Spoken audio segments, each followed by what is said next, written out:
Sean bienvenidos un día más a un nuevo vídeo de Planeta Fríctico. Empezamos algo que estoy planeando desde hace meses, algo que con el cámara decía hemos estado pensando ver, pues lo vamos a enfocar así, lo vamos a enfocar allá, en fin, empezamos una tanda de vídeos maravillosa, porque empezamos una tanda de vídeos en la que vamos a comentar toda la saga de James Bond a partir de cada uno de sus actores. Es decir, vamos a hacer varios vídeos que irán saliendo en las que se comentará la etapa de Sean Connery, la etapa de George Lazenby, la etapa de Roger Moore, de Timothy Dalton, Pierce Brosnan, hasta llegar a Daniel Craig. La idea es que todos estos vídeos salgan antes de que se estrene la próxima película de James Bond, No Time to Die, pero no sé si vamos a llegar, porque son muchas películas y tengo que cumplir muy mucho con el visionado de todas ellas, y no sé si voy a tener tiempo, pero da igual, empezamos hoy, empezamos con Sean Connery, empezamos con la revisión y análisis de todas las películas de James Bond.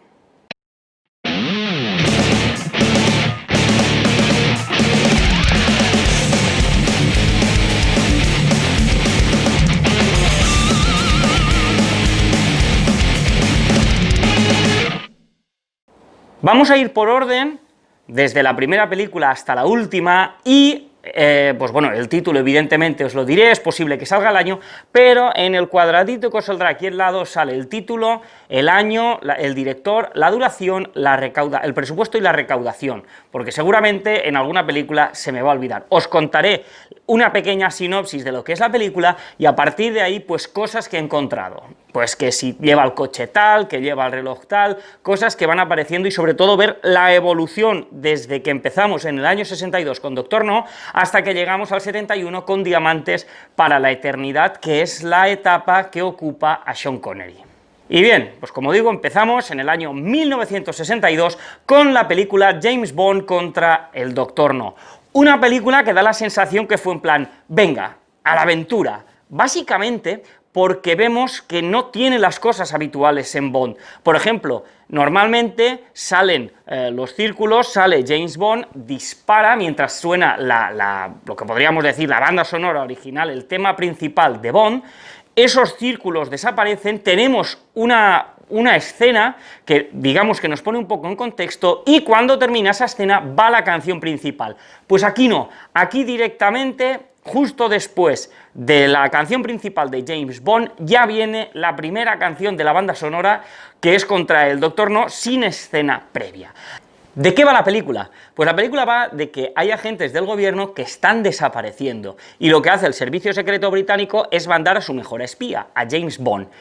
James Bond va a Jamaica, porque la película está localizada allí, y empieza a investigar. Entonces descubre que hay un tipo que se hace llamar el Doctor No, que tiene acojonada a gran parte de la población, y pues a medida que le va investigando, pues ve que hay temas de radiación, temas nucleares, también se da cuenta de que el tío quiere sabotear un lanzamiento espacial, entonces va a ser su primer gran villano. Aquí es muy importante el contexto, porque en los años 60 estamos en la Guerra Fría entre Rusia y Estados Unidos, el que llegara primero al espacio era el más mejor del mundo mundial, por lo tanto, era una cosa que en la época era muy importante, y en las películas de Bond va a ser un tema muy recurrente.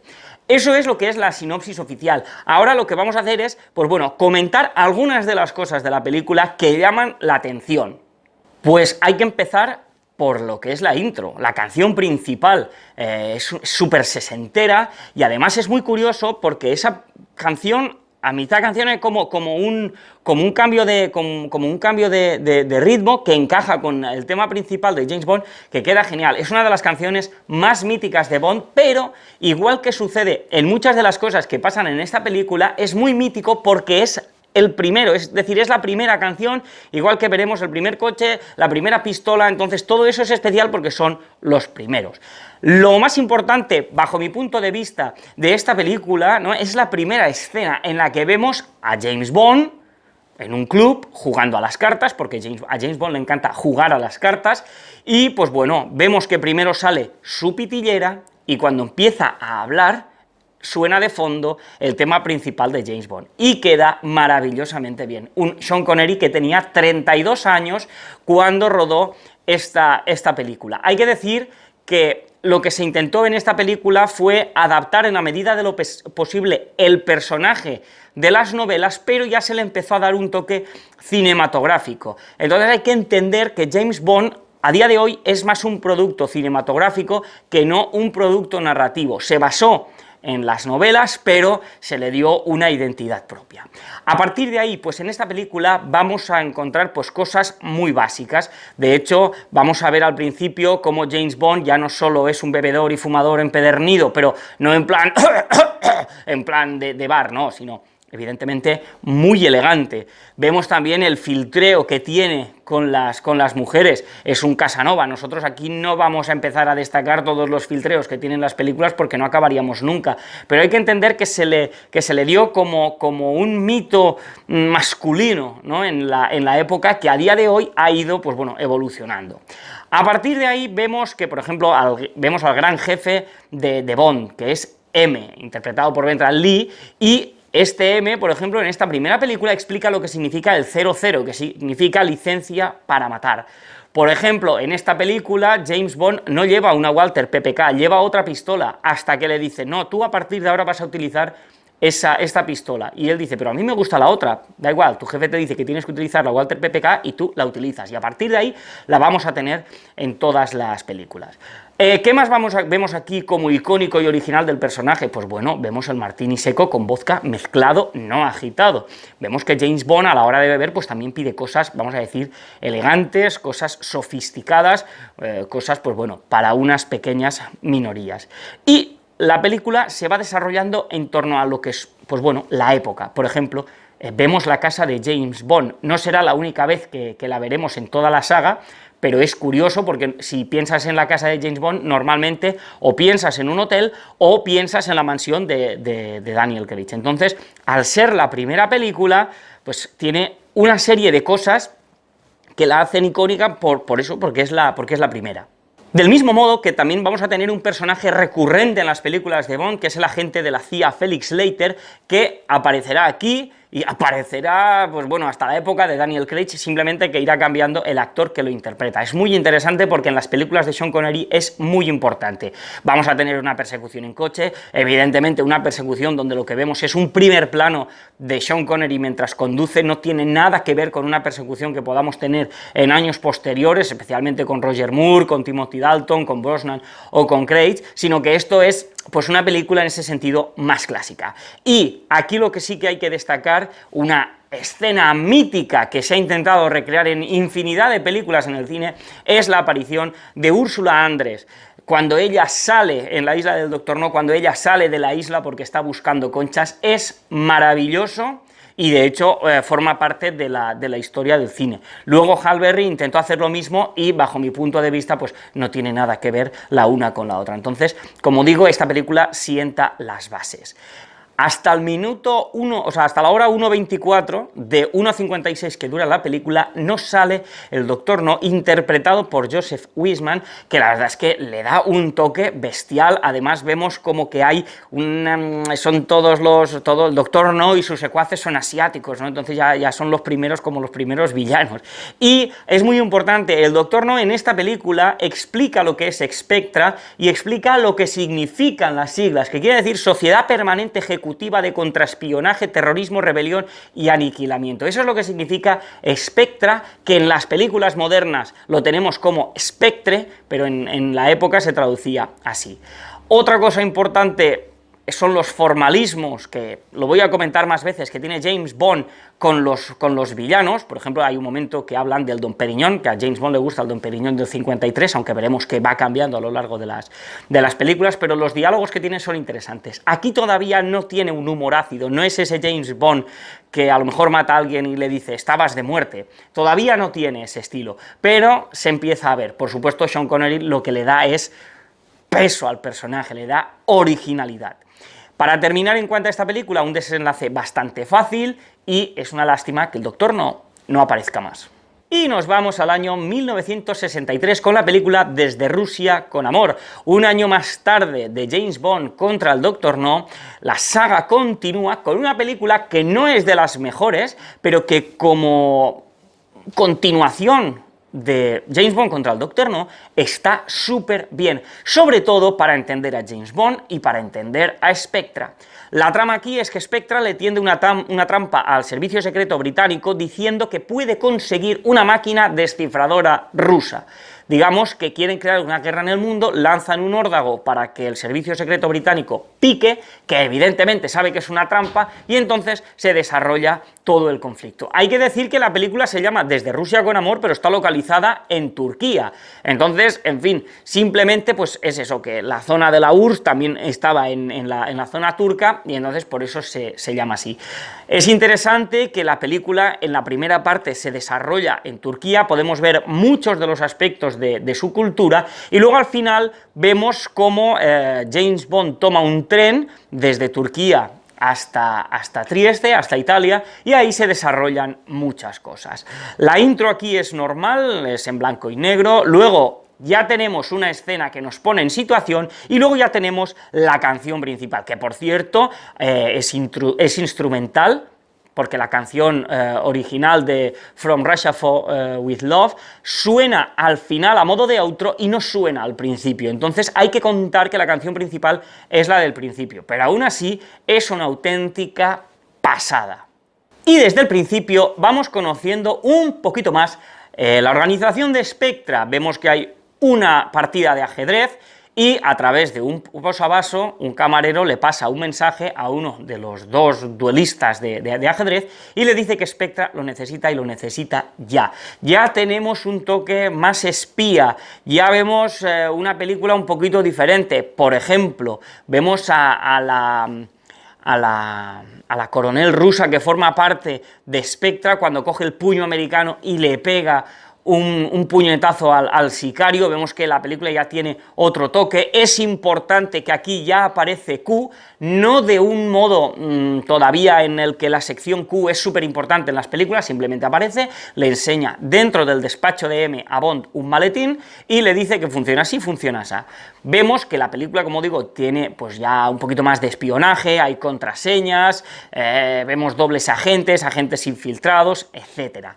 Tengo que destacar también el personaje de Kerim Bey, interpretado por Pedro Armendáriz, que tiene mucho carisma, que es un gran aliado de Bond, porque en estas películas Bond siempre tiene como por así decirlo, un aliado, una mano derecha, y queda muy bien.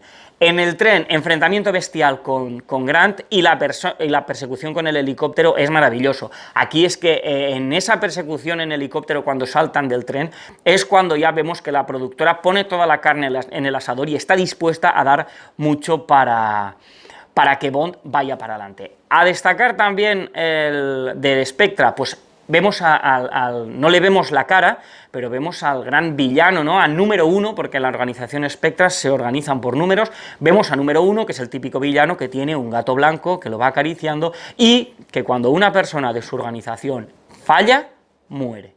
Y eso es una cosa que vamos a ver en futuras películas, y que queda súper bien porque genera mucha expectación en torno a ver quién será ese número uno. Año, y aquí hay que apuntarlo en rojo y en permanente, año 1964, tercera película de Sean Connery, tercera película de la saga, la película Goldfinger. Vamos a un clasicazo, es la película que marca la diferencia en Bond. Las dos primeras están súper bien, te presentan a un personaje, te presentan al villano, pero aquí tienes el origen, el germen de las películas de Bond de hoy en día. Bond, en esta película, tiene que investigar a Auric Goldfinger, de quien se sospecha es un contrabandista internacional de oro, con un plan maléfico para, pues bueno, no dominar el mundo, pero digamos que enriquecerse y ser muy poderoso. Desde luego, este Auric Goldfinger es un tipo peculiar y carismático, uno de mis villanos favoritos de Bond, y aunque la trama a priori parece simple, es un auténtico peliculón. Como digo, sienta las bases de la estructura de las películas de James Bond, y es una pasada. Interesante que aquí el director, Guy Hamilton, decidió que no tenía nada que ver con Spectra. Entonces, fue como un poco un soplo de aire fresco. Ya volverá la trama de Spectra, pero es maravilloso, simplemente es un villano contra James Bond y queda bestial. Desde la primera escena, antes de la canción principal, ya vemos armas más modernas. Vemos que los relojes cogen importancia, y es que James Bond lleva un Rolex. En las dos películas anteriores también se había visto que llevaba el reloj y que era importante, pero jamás se le había dado un primer plano al reloj. Aquí se ve claramente que James Bond mira el reloj y vemos que es un Rolex. A partir de aquí, el reloj va a coger mucha importancia, ya no solo como gadget, sino como complemento elegante del personaje. También hay un momento que lleva el icónico traje blanco que a mí hoy me habría encantado llevar, pero no tengo americana blanca, con la flor roja, que queda de muerte. Y, pues bueno, en la primera pelea hay un detalle que James Bond está en un baño con una chica, y a través del iris de los ojos de la chica ve cómo el malo se acerca. Esas son cosas que solo pueden pasar y solo le pueden pasar a James Bond. A partir de ahí empieza la canción principal, interpretada por Shirley Bassey, compuesta por John Barry, un auténtico temazo que, si no lo habéis escuchado, tenéis que hacerlo porque es una maravilla. Entonces, como digo, la película en 10 minutos, en menos de 10 minutos, ya te ha atrapado. De nuevo, en la película volvemos a tener a Felix Leiter, volvemos a tener referencias como, por ejemplo, el Dom Perignon de 1953, y aquí ya vemos que Bond empieza a tener un toque pues más de humor. Por ejemplo, hay un momento que le dice a la actriz que hace, a Shirley Eaton, que hace el personaje de Jill Masterson, le dice: es tan malo como escuchar a los Beatles sin taparse los oídos. Ya vemos que Bond tiene un toque diferente. Justo después de que pase eso, atacan a Bond y, pues bueno, tenemos la también mítica escena de Jill Masterson, interpretada, como he dicho, por Shirley Eaton, que, pues bueno, a Bond lo dejan inconsciente, y cuando se despierta se encuentra a Jill Masterson tumbada en la cama, bañada en oro, en lo que se dice, y evidentemente muerta. Y en la película se explica que el modo en el que ha muerto este personaje es a través de una asfixia cutánea. Se dice en la película que si tú bañas a alguien con pintura de oro o cualquier tipo de pintura en todo el cuerpo y no le dejas una parte libre en la parte de la columna vertebral, te mueres por asfixia cutánea porque el cuerpo no puede respirar. Pinta que es una muerte bastante desagradable. Y decir que Shirley Eaton fue pues un icono sexual de los años 60, pero que en esta película realmente solo es eso, es el momento en el que ella sale tumbada sobre la cama, bañada en oro. Se ha quedado como algo mítico, incluso se han llegado a hacer Funko Pops, y pues bueno, ha quedado como digo, como algo mítico. Entonces la película ya tiene un toque de venganza personal. Vemos que Bond ya no actúa solamente porque el gobierno le diga que lo tiene que hacer, que también, sino que él tiene más motivaciones, y de hecho M le avisa: si esto tiene una venganza personal, mandaré a 008. Y esto es importante, porque es la primera vez que se hace referencia a otro agente 00. Entonces vamos descubriendo más cosas.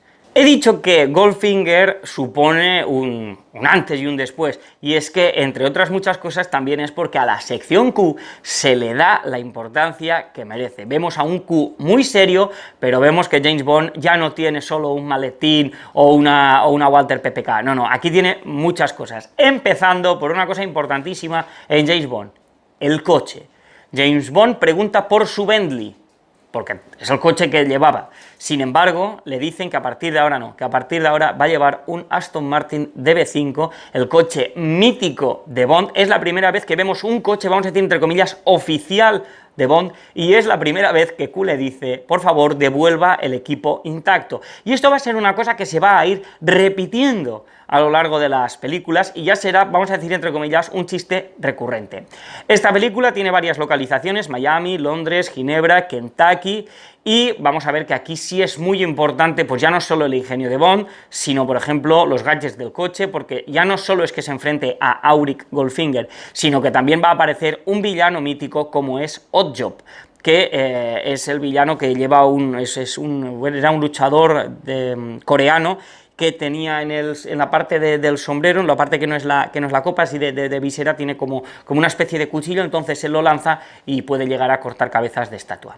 También es muy mítica en esta película el momento en el que se van a unas instalaciones donde Goldfinger tiene sus negocios y hay una abuela que lo que hace es levantar la barrera para que pasen los coches. Dices, qué anciana tan agradable, pero minutos después ves que la señora no tiene ningún inconveniente en coger una metralleta y matar a James Bond.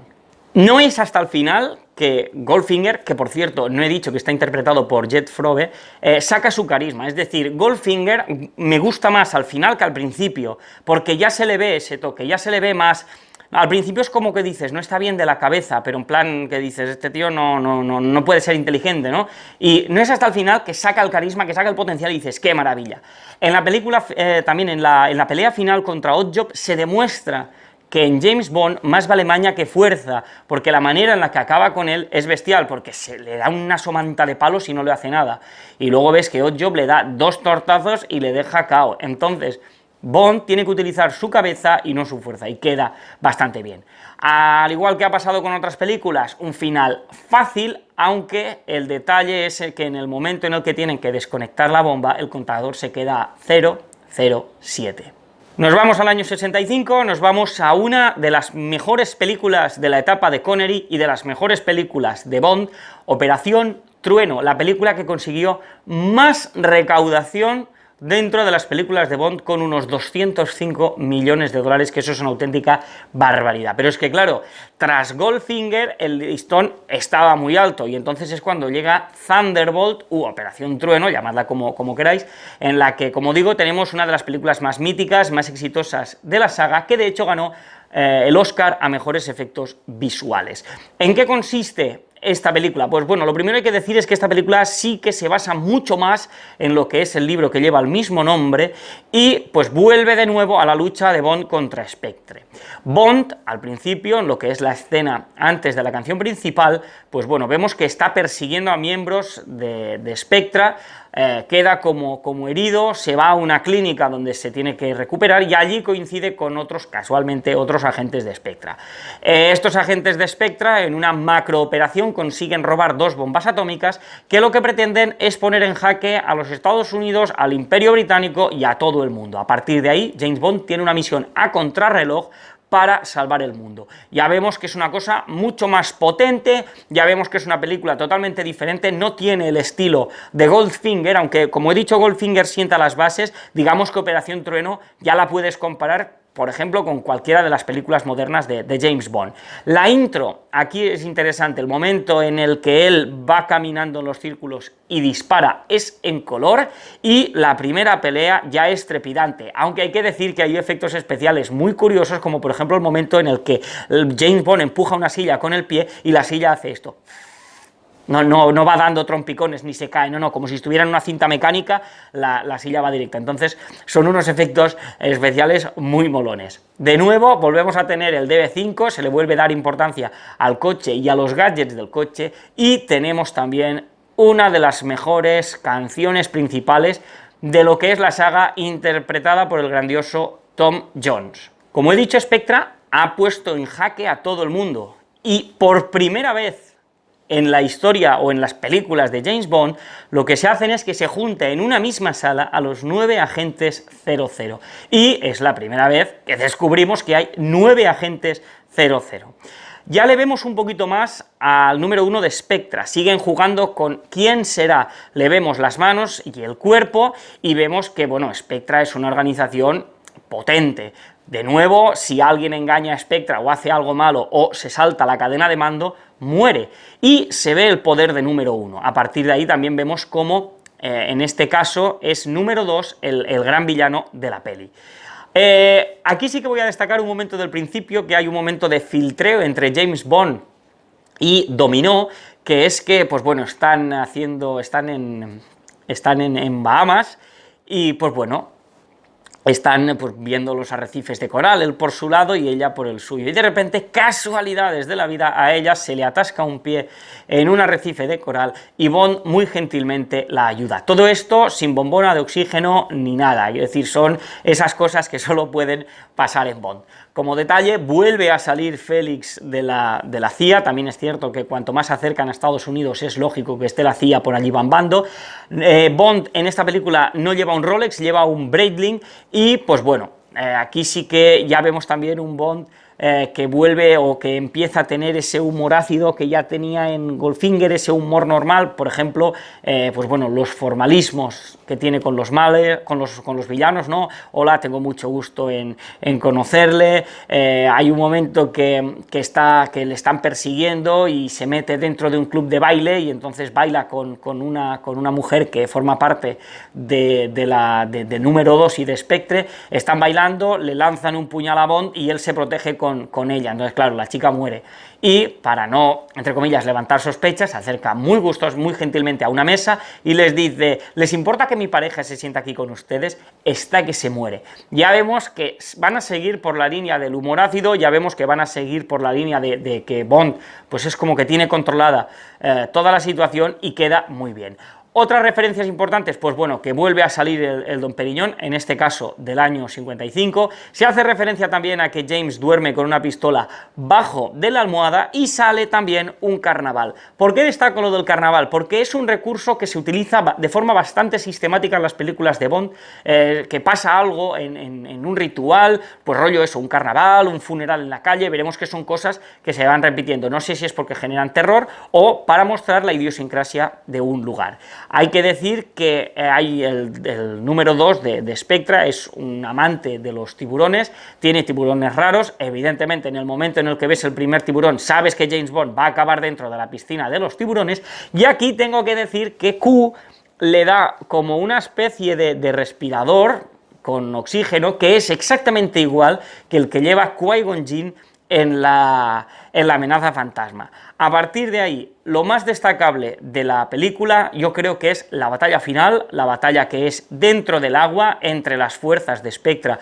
y las fuerzas del gobierno, creo que queda maravillosamente bien, y el rescate final es muy guay cuando está dentro de bueno, esa especie de barca hinchable y él levanta, hace hinchar con helio una especie de globo gigante y entonces llega un avión y le recoge. Queda genial.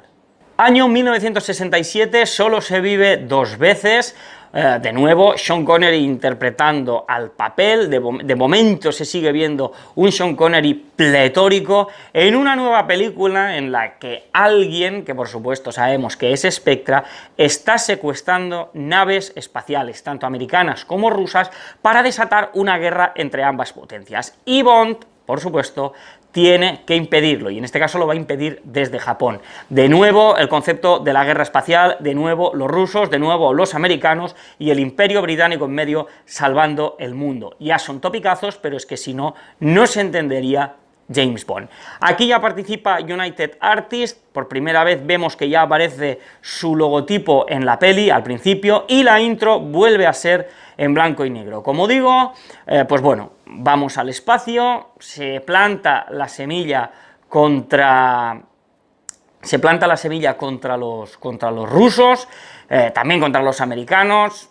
El papel del Reino Unido es, pues bueno, eso, de no tienes razón tú ni tú, lo voy a descubrir yo y voy a salvar el mundo.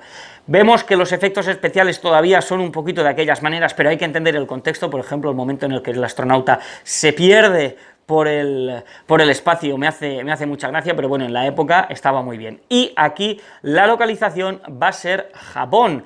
Muy interesante también porque tierra exótica, después de la Segunda Guerra Mundial, pues Japón, la imagen de Japón quedó bastante tocada, y aquí ya no, aquí Japón ya se muestra como un lugar moderno, con una tecnología bestial y, como veremos, con cosas muy interesantes. La canción principal de Nancy Sinatra, hija de Frank Sinatra, una auténtica maravilla y de lo mejor de la película.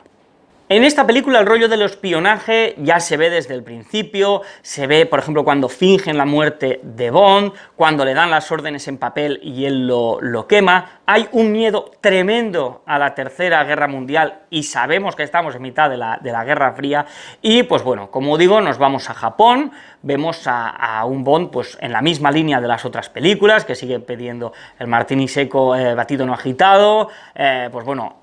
Aquí el coche no va a ser un coche inglés, va a ser un coche japonés. Además, Toyota había sacado su superdeportivo, que era el Toyota 2000 GT, que es el coche que lleva aquí, que es una auténtica pasada, uno de los coches que más me ha gustado de esta primera etapa de Bond, de esta etapa de Sean Connery.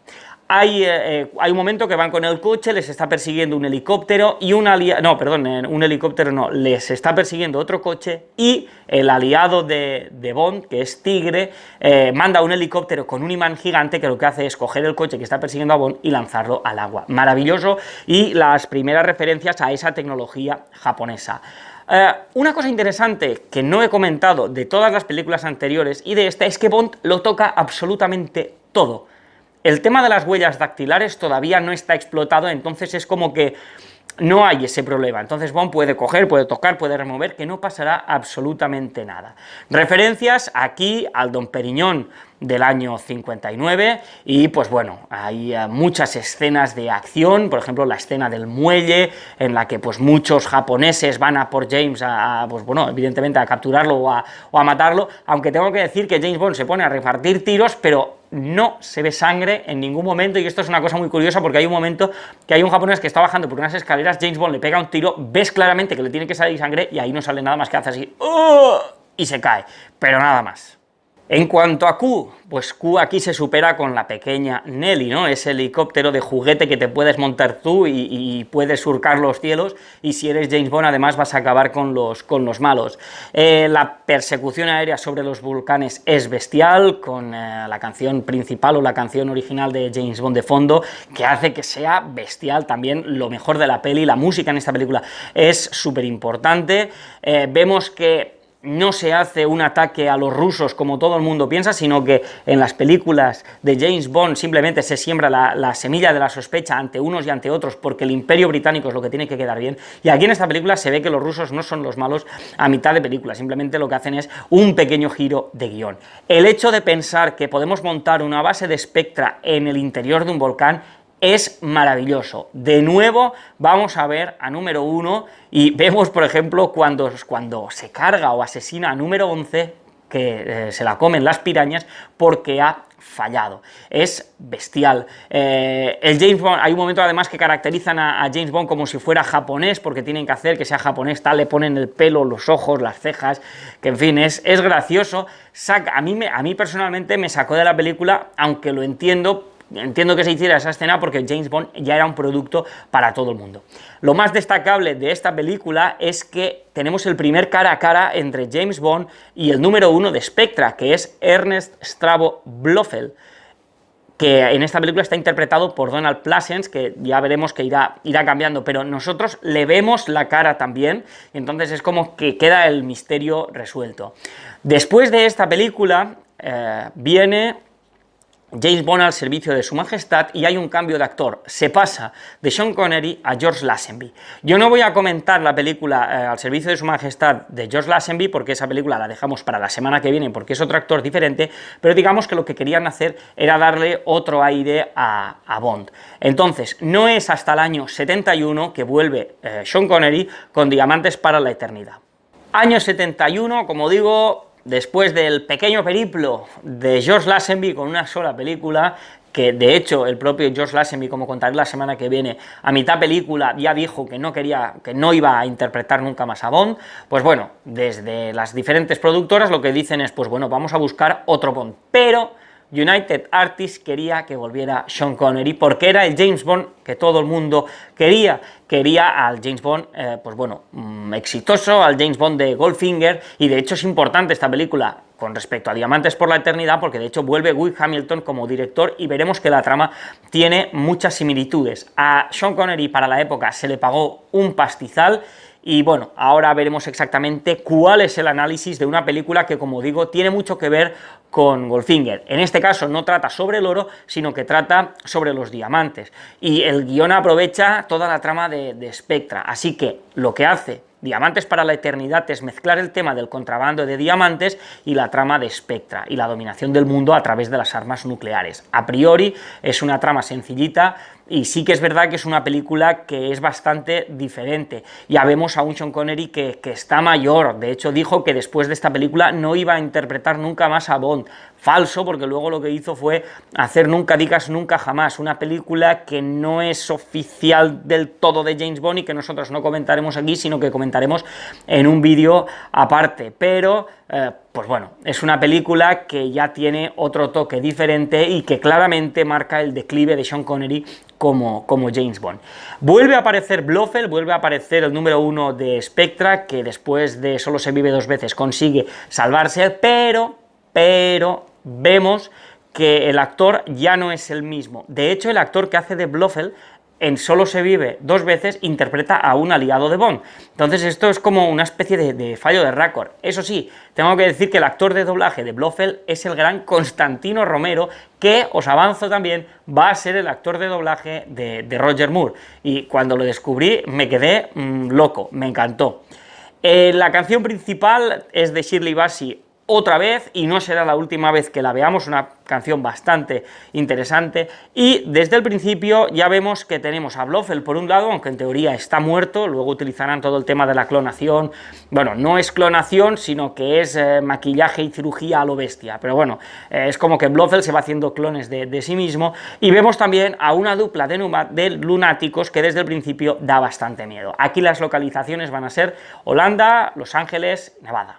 De nuevo, estamos en Estados Unidos, por lo tanto tiene que salir Felix Leiter, y aquí, por ejemplo, hay un momento que bueno, es como que Bond le hace creer a la chica que está muerto, ¿no? Que otra persona, que el cadáver que tienen delante, pues es James Bond, porque le mete su cartera dentro de la chaqueta, y cuando ella saca la cartera del tipo, saca un carnet que pone, que bueno, es del club Playboy, en el cual está, pues bueno, 007 es miembro.